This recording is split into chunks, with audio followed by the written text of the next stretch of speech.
Bom, a gente chama agora o Nando Zambia, que é bacharel em interpretação teatral pela Universidade Federal da Bahia e coordenador da dinamização de espaços culturais da Secretaria de Estado de Cultura da Bahia. Bem-vindo. Sou eu. Bom dia. Boa tarde já, né? Tu coloquei aqui o cronômetro, mas garanto nada. Bom, todos estão falando sobre esses entrelaçamentos possíveis, sobre essas relações possíveis. E eu preciso rememorar, né? No momento que a gente estava durante a pandemia, onde o Ilhéaxé Oiá Ladeinã ainda não era ponto de terreiro certificado, mas sim um quilombo contemporâneo, foi procurado por Juan, ao qual aqui eu digo, quando comecei a falar com ela, falei assim, poxa, massa, né? Mais uma vez, e é engraçado que eu gostaria aqui publicamente falar do fenômeno, que é a sua força e a sua relação com o seu empenho diante da cultura e da arte. Tivemos a oportunidade de dividirmos o município, a cidade e os fazeres durante um ano, e a revolução que se faz é potente. E a Alagoinhas agradece imensamente, assim como o Ladeinã.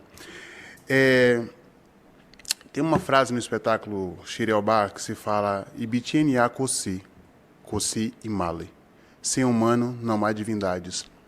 E eu fico pensando nessa relação com os pontos de cultura, que hoje a gente nomeia de ponto de cultura, mas isso já foi pedaços de África, porque os nossos homens e mulheres que chegaram aqui há séculos atrás, eles se encontraram para que, de forma generosa, cada um pudesse cultuar a divindade do outro e a gente pudesse refazer pedaços de África. Terreiros de candomblé são pedaços de África reproduzidos, remapeados. Um terreiro significa um continente africano. Dentro desse continente africano reproduzido aqui dentro do Brasil, a gente tem arte, cultura, religiosidade. Não religiosidade no ponto de se falar pura e simplesmente religarem, porque o africano ou descendente dele, a africana ou descendente dela, nunca se desligou, faz parte da gente. Assim como a arte faz parte da gente, a ancestralidade faz parte da gente, e é por isso que um ponto de cultura dentro do litoral norte e agreste baiano é tão importante, ainda mais sendo atravessado pelas questões artísticas que a gente vem desde 2004 fazendo tantas atividades, caruru cultural, que a gente nem chamava disso, a gente faz um caruru que antes a gente apresenta para a comunidade um outro formato de ser negro, de ser de candomblé. Sabe por quê? Porque desde a década de 80 foram muitos os ataques dentro do terreiro. Eu falo da década de 80 porque a gente tem ali a Constituição sendo feita, mas isso é secularmente posto na nossa história. E as tecnologias de resistência, elas já estão postas. Os nossos antepassados fizeram os pedaços de África, os nossos antepassados fizeram os quilombos, os nossos antepassados fizeram uma engrenagem de resistência muito grande. E o terreiro de candomblé hoje são quilombos contemporâneos, ao qual a gente abraça a comunidade e se faz respeitado, como disse a Anissagé. Essa importância do ponto de cultura ser certificado e a gente colocar a possibilidade de financiamento, ela precisa ser revista não só do ponto de vista de como, através dos editais, mas da necessidade ímpar de cada lugar. E aí o que eu digo o Estado não pode ser o pai, onde toma dinheiro e faz o que você quer, porque a gente tem que ter maturidade para gerenciar isso.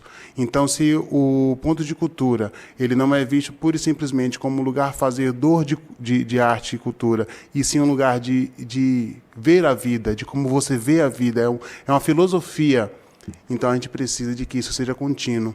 A gente precisa bater na porta das instituições e dos governantes e dizer, parem de zerar. Vamos parar de zerar. Por que toda vez que assume um secretário, secretária, gestor, gestora, a gente não pega da onde se parou? As tecnologias de resistência estão aí. As tecnologias do norte, do nordeste, do sudeste, de como essa cidade se relaciona, para a gente não ficar simplesmente romantizando as violências. A gente precisa entender que as tecnologias de resistência estão aí.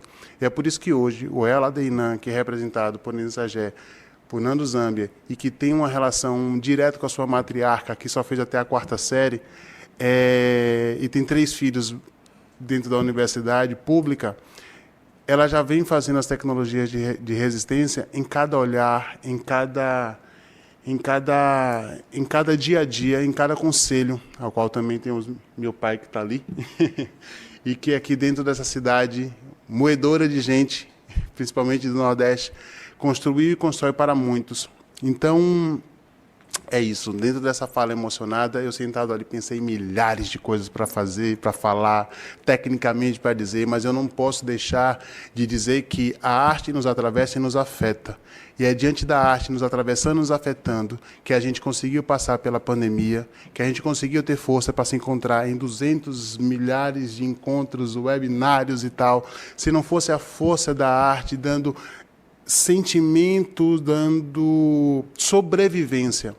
Fora os agentes de saúde, nenhum outro campo deu sanidade mental para a população no mundo do que a arte. Então, que a gente pense que, já que o mundo parou e nos fez uma reflexão, que a gente consiga dar esse passo em Caracol, que a gente consiga fazer essa relação de que a gente reconsidere, volte e avance. Porque o Sankofa, ele não representa só a perspectiva da cultura africana, ela deveria ser um símbolo mundial. Obrigado.